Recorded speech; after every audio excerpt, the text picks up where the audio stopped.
Ada dua nama Allah yang disematkan kepada Nabi Muhammad SAW. Ar-Ra'uf, Ar-Rahim.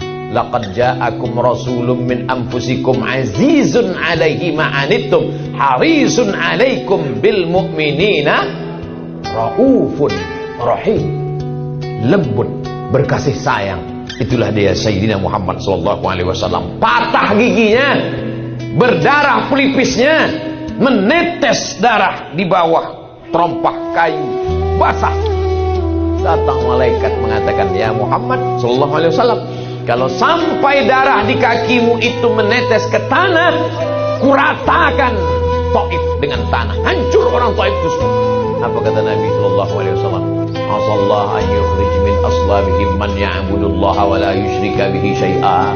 Ya Allah, keluarkan anak cucu orang Taif, orang-orang yang menyembah Engkau, dikeringkannya darah